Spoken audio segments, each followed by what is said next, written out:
Inflation, naja, Budget, oh mein Gott, und Zölle, The Neverending Story, Kapitel 122. Herzlich willkommen zum wöchentlichen Marktupdate. Heute bleiben wir in Amerika.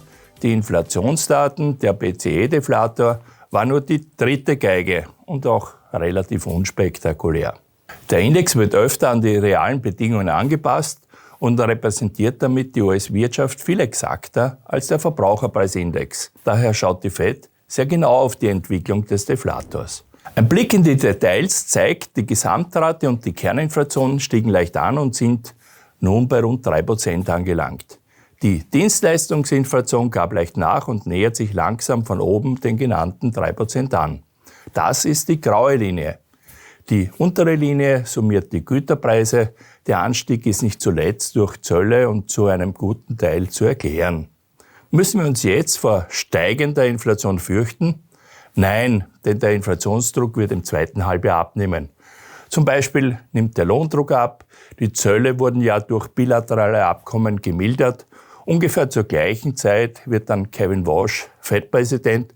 Aber das ist eine Geschichte für 1-2 Monate. Überraschung Nummer 1 war das sehr schwache Wachstum im vierten Quartal mit nur 1,4% annualisiert. Konsumenten, Dienstleistungen lieferten wie gewohnt ab, während der Beitrag des Staates durch den Lockdown mit minus 0,9% zu Buche stand. Die USA sind 2025 gesamt mit rund 2,2% gewachsen. Für das heurige Jahr sind die Erwartungen der Analysten auf ähnlichen Niveaus. Kommen wir zur Überraschung Nummer 2, dem Supreme Court, der einen guten Teil der Zölle des Präsidenten kippte. Was Melanias Mann derartig erzürnte, dass er sofort generelle Zölle in Höhe von 10% verordnete. Diese können auf 15% angehoben werden, gelten aber maximal für 5 Monate. Was bedeutet das für das Handelsabkommen oder für die Handelsabkommen? Die mit den guten Deals wie Großbritannien zahlen drauf. Die Produkte aus China, Indien, Brasilien werden massiv entlastet. Übrigens, mit Brasilien wurde ein attraktives Abkommen für Lebensmittel vor einigen Wochen vereinbart, um die Inflation in dem Bereich niedrig zu halten. Was bedeutet das für das Budget?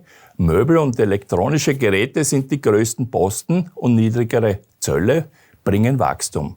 Analysten gehen davon aus, dass das bis zu einem halben Prozent bringen wird.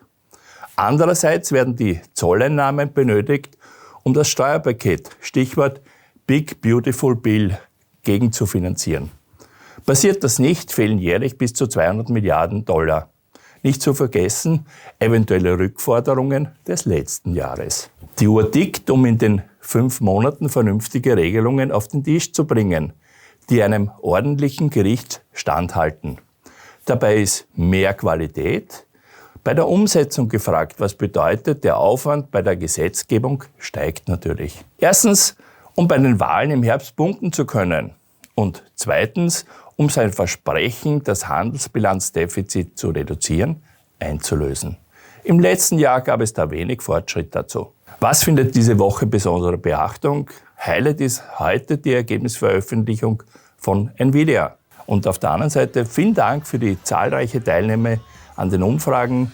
Diesmal geht es um die Zollpolitik. Damit bis nächsten Mittwoch. Gesund bleiben, euer Lehrer.